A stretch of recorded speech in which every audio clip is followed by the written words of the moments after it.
네, 하나님의 말씀은 마가복음 9장입니다. 마가복음 9장 14절에서 29절에 있는 말씀입니다. 제가 가진 성경으로 신약 성경 69페이지입니다. 마가복음 9장 14절에서 29절에 있는 말씀, 제가 한 절 읽고 여러분들이 한 절 읽고 교독하도록 하겠습니다. 이에 그들이 제자들에게 와서 보니 큰 무리가 그들을 둘러싸고 서기관들이 그들과 더불어 변론하고 있더라.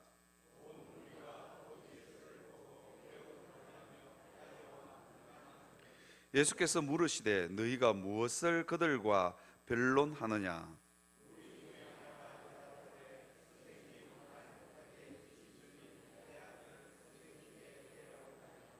귀신이 어디서든지 그를 잡으면 거꾸러져 거품을 흘리며 이를 갈며 그리고 파리해지는지라. 내가 선생님의 제자들에게 내쫓아달라 하였으나 그들이 능히 하지 못하더이다.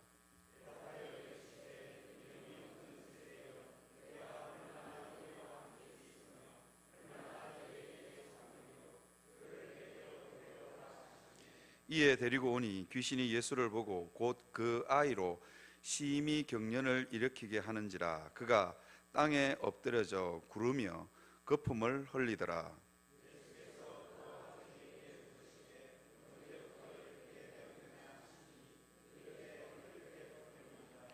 귀신이 그를 죽이려고 불과 물에 자주 던졌나이다. 그러나 무엇을 하실 수 있거든 우리를 불쌍히 여기사 도와주옵소서.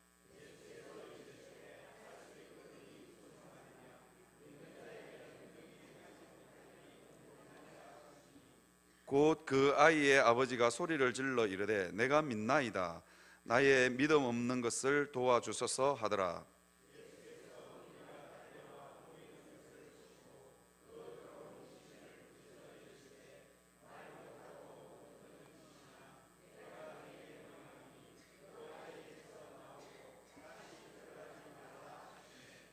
귀신이 소리 지르며 아이로 심히 경련을 일으키게 하고 가니 그 아이가 죽은 것 같이 되어 많은 사람이 말하기를 죽었다 하나.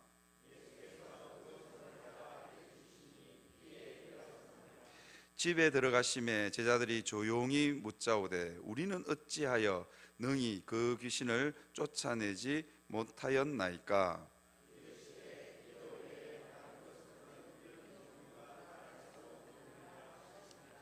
아멘.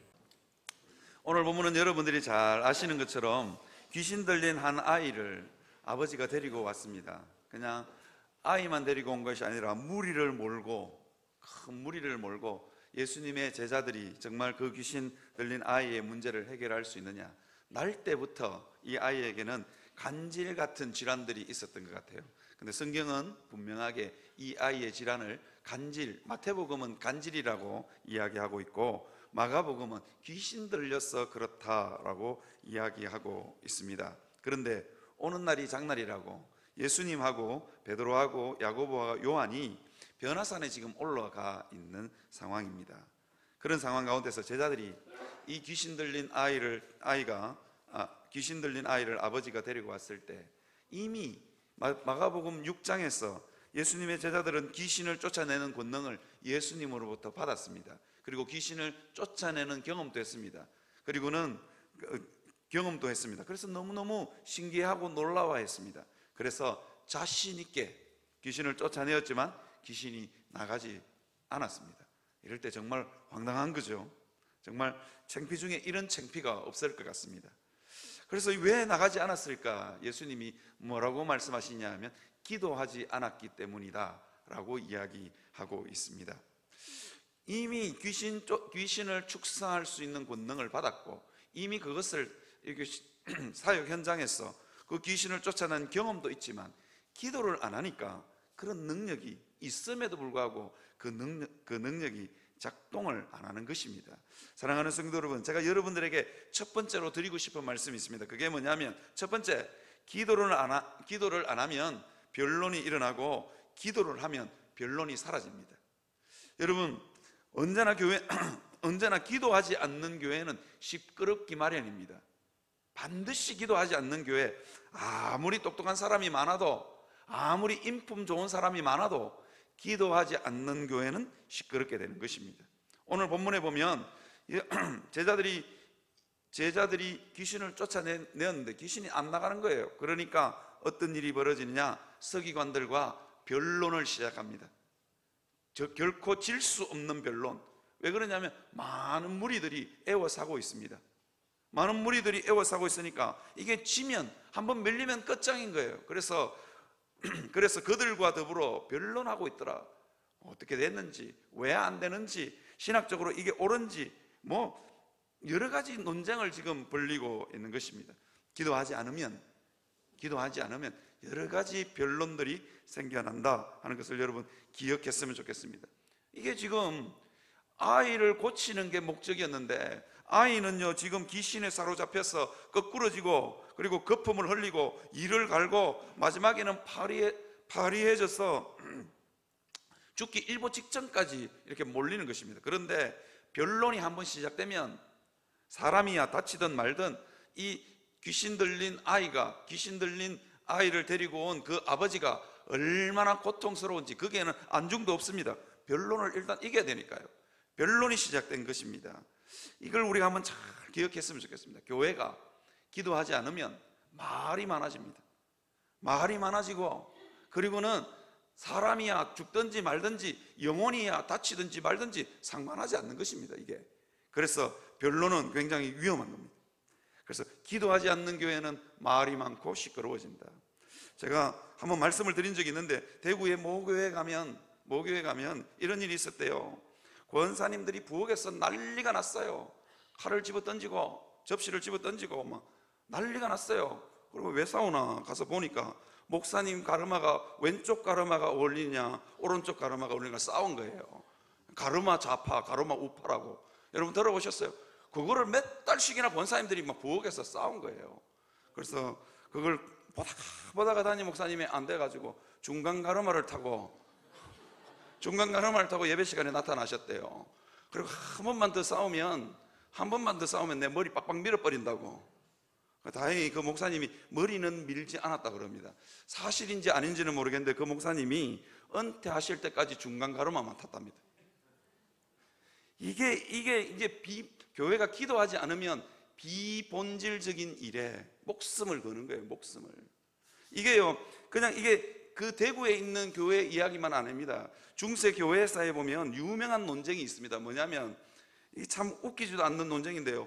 중세 신학교에 기라성 같은 학자들이 뭘 가지고 죽자고 싸웠냐? 뭔지 아십니까? 바늘 끝에 천사가 몇 명 올라가서 춤을 추는 거. 이거 가지고 죽자고 싸웠다는 거예요. 이게 역사적인 사실이니까. 그 기라성 같은 대학자들이 바늘 끝 위에 천사가 몇 명 올라가서 춤을 출 수 있는가? 그거 가지고 죽자고 싸웠다는 거예요. 이게 남이야. 바늘 끝에다가 춤을 추든 축구를 차든 뭔 상관이 있어요. 그런데 막 그걸로 죽자고 싸워가지고, 이게 기도하지 않으면 일어나는 현상입니다. 사랑하는 성도들, 우리가 한번 정말로 한번 잘 생각해 볼 대목입니다. 이게 기도하지 않는 교회는 시끄럽다. 그 고린도전서 4장 20절에 보면 제가 이런 말씀을 꼭 드리고 싶어요. 하나님의 나라는 말에 있지 아니하고 오직 어디 있다고요? 능력에 있음이라. 하나님의 나라는 말에 있지 않다니까요. 아니, 오늘 본문에 아무리 변론을 많이 해본들 문제의 핵심이 뭐냐? 귀신 들린 아이가 낫느냐 안 낫느냐, 귀신이 쫓겨가느냐 안 쫓겨가느냐의 문제 아니겠습니까? 귀신이 안 쫓겨가는 이상 그 변론은 계속될 수밖에 없습니다. 사랑하는 성도 여러분, 귀신을 쫓아내는 우리 인생의, 우리 삶 가운데 근본적인 문제를 해결하는 방법이 뭐냐? 기도라는 것입니다. 기도라는 것입니다. 기도를 하지 않으면요, 잠잠한 교회도, 잠잠한 편안한 집안도 시끄러워지고 일이 생긴다니까요. 기도하지 않으면 생긴다니까요. 아무리 잠잠한 교회도, 아무리 조용한 집안도 기도하지 않으면 시끄러워집니다. 사랑하는 성도 여러분, 간 큰 교인이 되지 마시고 기도할 수 있는 여러분들이 되시기를 바랍니다. 우리 영원함교회 간 큰 우리 젊은 부부들이 좀 있는 것 같아요. 기도하시기를 바랍니다. 기도 안 하면 시끄러워진다니까요, 집안이. 여러분 있잖아요, 반면에 기도하면 시끄러운 교회도 시끄러운 집안도 조용해집니다. 이유가 뭐냐면요, 시끄럽기 전에, 문제가 되기 전에 해결하시는 하나님이 살아계시기 때문입니다. 기도하면요, 그게 문제가 되기도 전에 하나님이 해결하신다니까요. 그리고 여러분, 문제가 생겼더라도 기도하면 조용해집니다. 이유가 뭔지 아십니까? 하나님이 한 분이시기 때문입니다. 하나님이 한 분이시기 때문에 의견이 달라서 티격태격하지만 기도해보면, 그죠? 하나님이 한 입으로 두 말 하지 않는 분 아니십니까? 그죠? 여러분, 기도했는데 여러분, 하나님이 한 입으로 두 말 하시는 분 보셨습니까? 하나님 절대로 그런 분 아닙니다. 하나님은 어떤 분이냐? 하나님은 우리가 기도하는 하나님은 한 분이십니다. 그래서 의견이 달라도, 생각이 달라도 기도하면 이게 점점 맞춰진다니까요. 여러분, 이게 그런데도 불구하고 자기 주장이, 기도하는데도 불구하고 이게 자기 주장만 난무하는 교회가 있다, 자기 주장만 주장하는 교인이 있다, 그 기도를 잘못하는 겁니다. 아니면요, 자기 생각이 너무 강해서 하나님의 음성을 듣지 못하던가요. 이게 기도하면 하나님이 우리의 마음을 한 마음으로 만들어 주십니다. 변론이 잠잠해지시는 것입니다.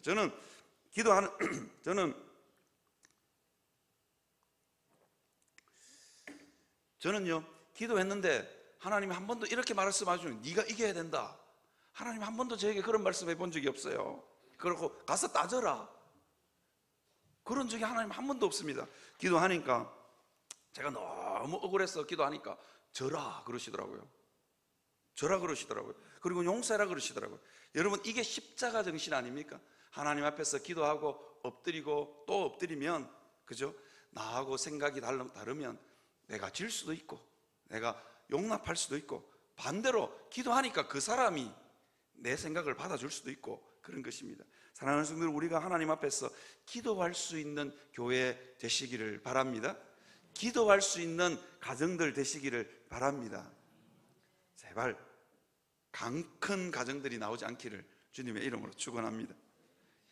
누가 강크냐? 기도 안 하고 살아가시는 분들 강큰 교인들입니다. 자, 제가 오늘 여러분들에게 하나 말씀드리면, 저는요, 제가 지난번 당회 때 장로님 한 분이 저한테 오셨어요. 우리 저 밑에 있는 저쪽에 주차장에서 올라오는 돌계단, 저거 없애야 된다는 거예요. 제가 콧방귀도 안 꼈다는 거 아닙니까? 아니, 멀쩡한 돌계단을 왜 없애냐고. 그런데 어르신들이 자꾸 넘어진대요. 아니, 어르신들이 밥 먹고 그 돌계단, 제가 어제 가서 세봤거든요. 6계단밖에 안 돼요. 5계단, 맨 밑에 거는 그 계단도 아니야. 내가 보니까 완전히 그냥 평지로 돼버렸어요. 5계단밖에 안 되는데 그놈을 어르신들이 못 올라오고 자꾸 넘어진대요. 그래서 제가 콧방귀도 안 끼고 단칼에 묵살해버렸습니다. 그런데 새벽 그게 자꾸 마음에 걸리는 거예요. 그래서 기도를 하니까 하나님이 저보고 뭐라 하냐니까, 자세히 살펴보래. 아무리 자세히 살펴봐도 하나님 아무리 잘 살펴봐도 저 돌계단에서 하나님, 사람이 넘어질 리가 있냐고. 어르신들이 밥 먹고 아무리 힘이 없어도 그렇지 2m도 안 되는 저 돌계단을 못 올라온다는 건 난 이해를 할 수 없다고 그러고 있는데, 새벽마다 기도하니까 하나님이 자세히 봐라 자꾸 그러시는 거예요. 그래서 자세히 보니까 돌이 우둘투둘해요. 돌이 우둘투둘해. 그래서 이거 넘어질 수도 있겠다, 그런 생각이 들더라고요. 그래서 제가 어제 한 권사님을 만나가지고, 권사님, 이 돌계단 오르락 내리락 거 힘드십니까? 그러니까 죽겠대요. 그래서 제가 한번 올라와 보라시라고. 그러니까 진짜로 기어서 올라오시더라고요. 내가 깜짝 놀랐습니다. 그러면서 저보고 저를 탁 쳐다보시면서 약간 헐리우드 액션도 있었던 것 같아요. 약간 저를 딱 보시면서 뭐라 그러냐니까, 목사님 한번 늙어보세요 이러는 거예요. 야, 이거 안 고쳐주다가는 온종일에 서리가 내리겠다 싶어서, 목사님 한번 늙어보시라고. 그래서 제가 가만보니까 진짜로 이 권사님이 오르락 내리락 하면서 옆에 있는 그 연산홍 있잖아요, 그걸 잡고 기어서 오르락 내리락 하시는 거예요. 제가 그 연산홍 가지가 한 번씩 부러져 있는 걸 봤거든요. 네, 그래서 이 초등부 이 녀석들 혼쭐을 내야 되고, 그 연산홍 가지 부러뜨릴 만한 애가 우리 초등부에 몇 명 있어요. 우리 아들을 비롯해서. 이 녀석들이 멀쩡한 연산홍 가지를 왜 부러뜨리냐고 내가 나중에 한번 가서 혼을 내야 되겠다고 내가 그걸 마음에 배려고 있었거든요. 마음에 진짜 확 한번 걸리기만 걸려라 이러고 있는데 범인이 따로 있었던 거예요. 그 권사님 그러더라고. 이거 연산홍 뿌리 잡고 이거 오르락내리락 기어서 오르락내리락하는 권사님들 너무 많다는 거예요. 나이 든 권사님들. 야, 저거 해줘야 되겠다. 그래서 그 권사님 그러더라고요. 그 권사님이 전용으로 잡고 오르락내리락 하는 연산홍 가지가 하나 있어요. 얼마나 권사님이 잡았는지. 걔 연산홍이 얼마나 시달리는지 제대로 크지도 못하고 시룩시룩해. 시들시들해요. 이거 반드시 고쳐줘야 되겠다. 여러분, 기도해보면 그죠? 기도해보면 내 생각하고 전혀 달라도 맞춰져 간다니까요. 교회가 그런 겁니다. 교회가 한 마음이 되고 한 뜻이 되는데, 여러분, 목사님이 카리스마가 있고 목사님이 목회를 너무 잘해서 우리 용원함 교회가 한 마음이 될 수 있는 거 아닙니다. 기도할 때 한 마음 될 줄 믿습니다. 왜냐하면요, 우리가 믿는 하나님이 한 분이시기 때문입니다. 사랑하는 성도 여러분, 기도해서 변론이 거치는 영원함 교회 되시기를 주님의 이름으로 축원합니다. 두 번째요, 기도 안 하면 넘어지고 기도하면 믿음이 생긴다라는 주제를 가지고 여러분들에게, 두 번째 이 본문을 가지고 여러분들에게 말씀드리고 싶습니다. 제자들이 6장에서 이미 귀신을 쫓아내는 축사의 능력을 받았음에도 불구하고 오늘 왜 이 9장에 와서 왜 하나님은 제자들이 축사를 행했음에도 불구하고 그것을 허락지 않으실까요? 기도 안 했다고 하나님 너무너무 기도 안 하고 믿음이 없었어, 이 믿음이 없는 세대여 라고 이야기했으니까 제자들 마음에 믿음이 없었을까요? 아니면 제자들이 기도를 덜 했을까요? 왜 하나님은 제자들 창피하게 무리가 많이 모여 있는데 그 자리에서 해필이면 귀신을 못 쫓아내게 하셨을까요? 여러분, 이거 굉장히 심각한 겁니다. 여러분들은 남의 일이니까 아무렇지도 않을지 모르겠지만 여러분 생각해 보세요. 제가 앞에 우리 집사님 한번 탁 불러내놓고 사탄아 물러가라 그랬는데 사탄이 물러갈 기미도 안 보여. 그러면 여러분, 저는 목사로서 엄청난 창피를 당하는 거죠. 그런데 하나님이 제자들에게 이 창피를 주신 거예요. 이유가 뭘까? 기도하지 않았기 때문이다. 그런데 기도하지 않고 이 제자들이 만약에 귀신을 쫓아내었다 그러면 이 제자들은 영웅이 되었을 겁니다. 그죠? 이야, 대단하다. 큰 무리들이 둘러싸고 있는 가운데서 제자들이 손을 탁 얹어서 사탄아 물러가라 그러니까 귀신이 막 주랭랑을 쳤다. 그러면 이 제자들은 영웅이 되었을 것입니다. 그러면 어깨에 힘이 들어가고 교만이 찾아올 것입니다. 그렇기 때문에 하나님이 축사의 능력을 이미 주었음에도 불구하고 스탑하는 겁니다. 여러분, 교회가 아무리 능력을 받았고 은사를 받았더라도 기도 안 하면 문제가 되는 것입니다. 문제가 되고, 기도 안 하면 이게 본인에게도, 기도 안 하고 능력을 행하는 것은 본인에게도 독이 되고 교회에도 독이 됩니다.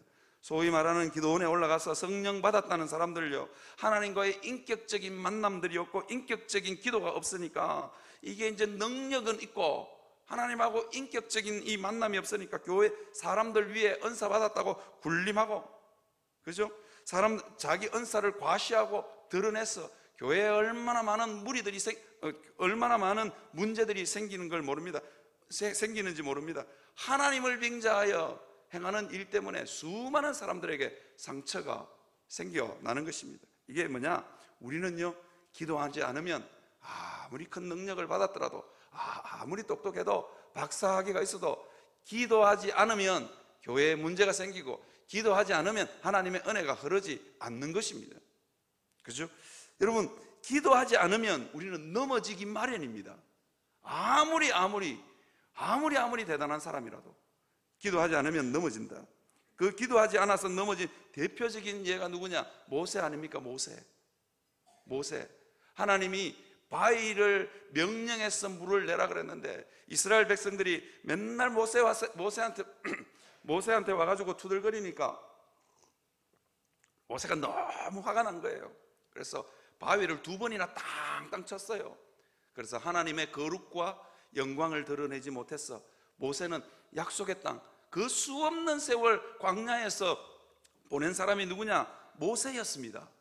그런데 하나님이 하나님의 영광과 하나님의 거룩을 드러내지 않고 자기를 드러내는 순간 어떻게 됐습니까? 약속의 땅 가나안, 그 수 없는 40년의 모래바람이 휘날리는 세월, 하나님이 다 죄송합니다. 하나님이 그 40년 세월이고 뭐고 상관없이 하나님이 단칼에 모세야 너는 약속의 땅 못 들어간다, 하나님께서 그렇게 말씀하셨습니다. 사랑하는 성도 여러분, 하나님은 자기의 영광을 다른 사람에게 빼앗기는 분이 아니십니다. 그래서 사랑하는 성도 여러분, 기도해서 넘어져서 하나님의 영광을 가리지 마시고 기도하실 수 있는 여러분들이 되시기를 바랍니다. 우리는 언제나 겸비하고 겸손한 마음으로 하나님 앞에 나아가야 하는 것입니다. 여러분, 때때로 우리는 기도를 이렇게 착각할 수 있습니다. 오늘 본문에 보면 이런 얘기가, 할 수 있거든이 무슨 말이냐, 믿는 자에게는 능히 하지 못하는 일이 없느니라. 이게 이제 옛날 성경을, 할 수 있거든이 무슨 말이냐, 믿는 자는 능치 못함이 없느니라. 옛날 성경은 그렇게 번역을 했습니다. 사랑하는 성도들, 이 기도를 여러분 자꾸 있잖아요. 주여 주시옵소서 그러면 하나님께서 모든 걸 다 주시는 그런 것으로 착각하시면 안 됩니다. 기도는요, 마술 램프, 아라비안 나이트에 나오는 지니처럼 하나님을 우리가 부릴 수 있는 존재로 착각하게 만드는 게 기도입니다. 그런데 기도는 뭐냐 하면요, 하나님 마음을 알아가는 과정입니다. 그래서 우리가 이게 할 수 있거든 무슨 말이냐, 믿는 자에게는 능히 하지 못하는 일이 없느니라. 왜? 하나님 살아계셔서 하나님은요, 우리의 어떤 기도라도 들으십니다. 이게 노라고 하시든 예스라고 하시든 기다리라고 하시든 뭐라도 다 반드시 하나님께서 응답하십니다. 그런데 우리가 믿음이 없어서 하나님 앞에 끝까지 안 매달리는 거예요. 끝까지 안 매달리는 거예요. 어느 할머니가 택시를 탔대요. 택시를 타고는 한참 가다가 갑자기 내가 기사에게 무슨 말을 했는지가 헷갈리는 거예요. 동네는 자기 집이고 해운대는 자기 딸 집이래요. 그런데 택시를 타고 한참 가고 있다가 내가 딸 집으로 가자고 했는지 우리 집으로 갔는지 택시 기사에게 뭐라고 했는지가 기억이 안 나는 거예요. 그래서 뒤에 타고 있던 할머니가 택시 기사에게 물었어요. 기사 양반, 내가 해운대로 가자겠어요, 동네로 가자고 그랬어요. 그렇게 물으니까 기사가 깜짝 놀랐으면서 뭐라는 줄 아십니까? 언제 타셨냐고. 언제 타셨냐고. 여러분, 우리도 이게 기도를 해놓고 우리가 이 기도에 건망증이 있는 것 같아요. 이게 할 수 있거든이 무슨 말이냐, 믿는 자에게는 능히 하지 못하는 일이 없느니라. 이 말은요, 하나님께서 무조건 주신다는 게, 하나님 앞에 끝까지 매달리면 어떤 일이 일어난다? 하나님이 죽이 되든 밥이 되든 하나님이 당신의 마음을 우리에게 확인시켜 주신다는 거예요. 얼마나 우리를 사랑하시는지 그 마음을 확인시켜 준다는 것입니다. 그래서 여러분, 기도를 이렇게 생각하시면 좋을 것 같아요.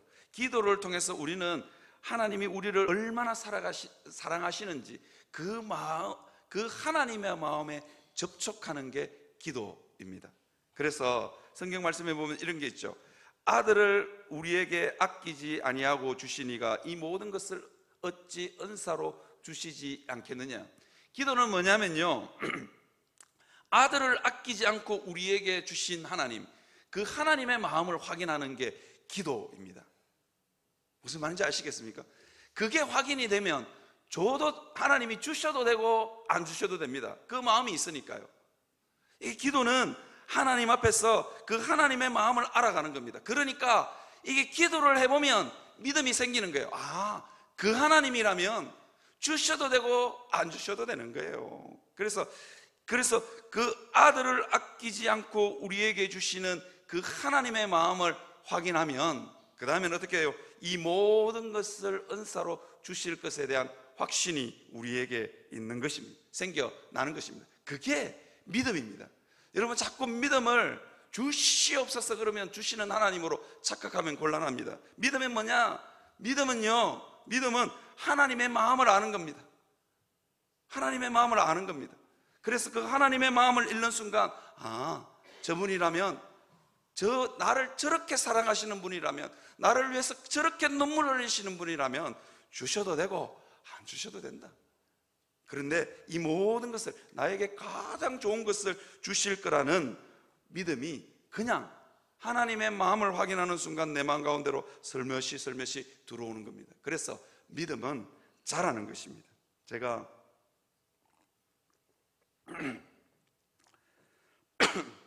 죄송합니다. 1부 때는 왜 이렇게 목이 잠기는지 모르겠어요. 제가 지난주에 어느 권사님을 신방했는데, 이런 권사님 간증을 쭉 들으면서 이야기를 쭉 들으면서 제 마음속에 어떤 마음이냐면 제가 너무 은혜를 받았어요. 어떤 거냐면, 자식도 버리고 뭐 하도 성격이 유별나니까 병원에 입원했는데 간호사들한테도 의사한테도 너무 모질게 굴고 막 이러니까 의사도 버리고 간호사도 버리고 자식도 버리고, 명절 되면 아무도 찾아오는 할아버지 한 분이 계셨는데, 이 권사님이 그 할아버지 전도해야 되겠다 이런 생각이 들었어. 이게 선물 세트를 사고 그다음에 뭐 얼마더라 돈 봉투 이렇게 넣어가지고 그 할아버지에게 늘 찾아갔대요. 그러니까 할아버지가 늘 반갑게 웃어주는 거예요.